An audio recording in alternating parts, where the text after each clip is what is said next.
Nu er det jo anden modul, der er ved at være overstået. Vi har simpelthen været på internat nu, og på det her internat, som var faktisk fra torsdag aften til søndag eftermiddag, der har vi arbejdet med vores livshistorie og vores genogram. Og genogram, det er sådan en form for stamtræ, men vi dykker ned i det og kigger, hvad der er af udfordringer, og hvad der har været af gode ting og dårlige ting. Hvem er hvem i familien, og har der været sygdom i familien, har der været misbrug i familien, har der været overgreb i familien. Alle de her ting prøver vi at dykke ned i.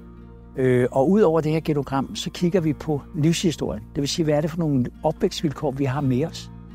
Altså, hvor stammer vi fra? Er det fra arbejderklassen, kan man sådan starte med, kan man sige. Har der været en familie med søskende, eller har man været alene? Har man haft en familie, som har været rigtig interesseret i, dengang man gik i skole og var aktiv med fritidsliv eller sådan noget? Eller var ens forældre lidt ligeglade med det? Var det en familie med skilsmisse og turbulente forhold, eller var der mere ro og kontinuitet og sådan noget? Det kigger vi også på. Og så har vi faktisk også tidslinjen, som vi også kigger på. Og der kigger vi ind, hvornår skete hvad. Og vi starter tidslinjen ikke bare fra fødslen, men faktisk helt inden for mors mave. Fordi der er også sket noget der. Altså, der er også en påvirkning. Så de fleste vælger at starte der. Og så gennemgår vi simpelthen, hvad er der sket helt fra mors mave og frem til i dag. Alle de vigtige ting. Hvornår flyttede jeg?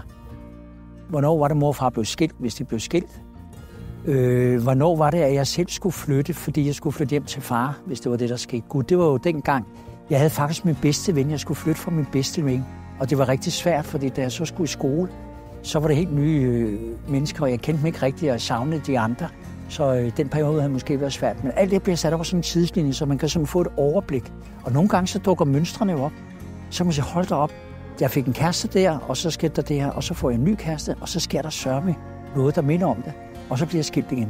Så er der rigtig mange ting, der dukker op her. Så det gode ved det her, det er internatet. Det er det andet modul på Roma Instituttets uddannelse, som jo har 44 moduler, så der er noget at gå til, ud over online-undervisningen. Så det har været lidt af en rejse, men helt vildt fantastisk. Og jeg er af hjertet taknemmelig for at møde de her fine mennesker, der går på vores uddannelse, og hvor intenst og inderligt de deler ud af deres livsvilkår.